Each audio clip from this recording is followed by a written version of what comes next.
25 साल का शिक्षक और 14 साल की नाबालिग छात्रा और एक ओयो रूम। इन चंद लाइनों से आपको यह अंदाजा हो गया होगा कि यह मामला कुछ प्रेम प्रसंग का है। जी हां, बिल्कुल ठीक सोचा आपने, यह मामला प्रेम प्रसंग का ही है। इस होटल के कमरे में पुलिस भी पहुंचती है, लेकिन पुलिस जब दरवाजा खोलकर कमरे के अंदर जाती है तो फिर जो नजारा दिखता है उसे देखकर पुलिस के भी होश उड़ जाते हैं। अलीगढ़ की इस प्रेम कहानी का क्या राज है, ये सब कुछ हम आपको इस वीडियो में आगे बताएंगे।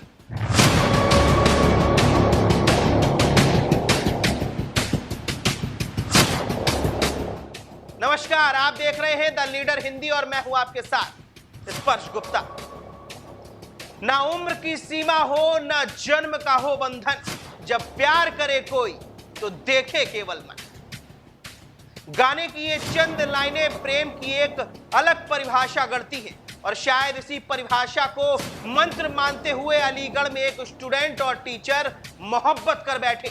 मगर इस प्यार का अंत ऐसा खौफनाक होगा, ये शायद ही उन्होंने सोचा होगा। 25 साल का टीचर और 14 साल की नाबालिग छात्रा के बीच प्रेम प्रसंग होता है। दोनों मिलने जुलने लगते हैं, नजदीकियां बढ़ती हैं, फिर अचानक सामने आ जाता है ओयो होटल वाला खौफनाक कांड।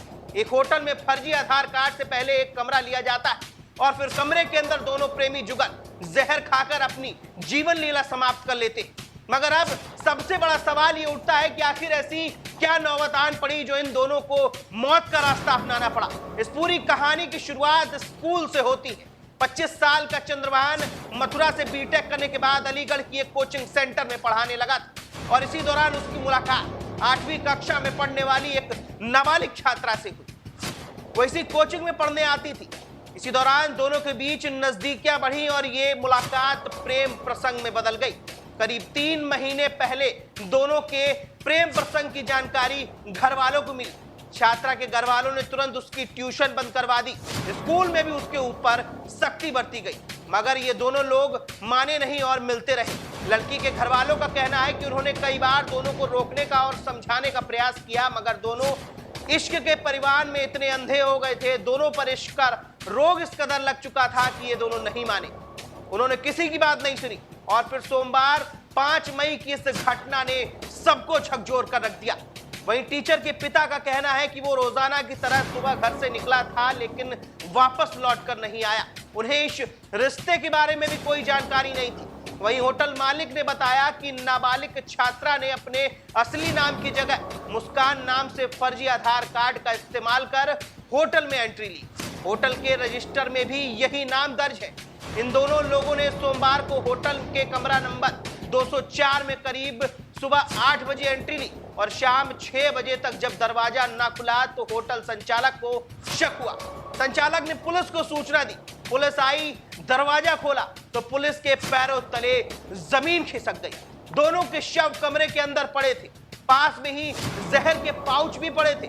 पुलिस ने दोनों के शवों को कब्जे में लेकर पोस्टमार्टम के लिए भेज दिया और दोनों के घर वालों को सूचना दे दी। इस पूरे मामले पर एसएसपी मयंक पाठक क्या कुछ कह रहे हैं, ये आप ही सुन लीजिए। करीब शाम 6 बजे 112 की सूचना आई कि होटल में एक लड़का और लड़की का शव पाया गया है। मौके पर पुलिस पहुंची तो पता चला कि एक लड़का और एक लड़की ने, लड़का करीब 24 साल नाम चंद्रभान और लड़की नाबालिग ने जहर खाकर आत्महत्या कर ली है। विस्तृत जानकारी की तो पता चला कि कोई प्रेम प्रसंग बताया जा रहा है। लड़का शायद कोई ट्यूशन टीचर था जिसके यहाँ लड़की पढ़ने जाती थी और उसी क्रम में ये घटना हुई। मौके पर फॉरेंसिक टीम आ गई है और पुलिस फोर्स है।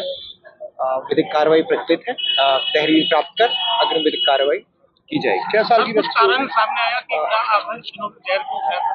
अभी तो प्रेम प्रसंग का मामला है जो अभी प्राथमिक जांच में पता चला है। बाकी आगे विस्तृत जांच में जो भी रहेगा वो विवेचना में शामिल करके उस आधार पर कार्रवाई। 6 साल की उम्र होगी बच्ची की, नाबालिग लड़की है। अभी तो इतना ही। नाबालिग को कमरा दे दिया, किस तरह करने की जो भी उचित कार्रवाई है उस आधार पे की जाएगी। क्या बताया इन्होंने? इनका समय रूम लेते समय फर्जी आधार कार्ड लगाया था लड़की ने। इनके आधार कार्ड तो थे लेकिन वो फर्जी आधार कार्ड लड़की। फोटो को मिलान नहीं हुआ? फोटो का मिलान हुआ था लेकिन नाम कुछ दूसरा था। नाम बदल के क्षेत्र में अवैध होटल देखिए जो भी है इस पे बड़ी कार्रवाई करेंगे, इस पे सिलसिलेवार तरीके से और संगठित तरीके से कार्रवाई होगी। फिलहाल खबर पर आपकी क्या कुछ राय है, हमें कमेंट बॉक्स में कमेंट करके जरूर बताएं। धन्यवाद।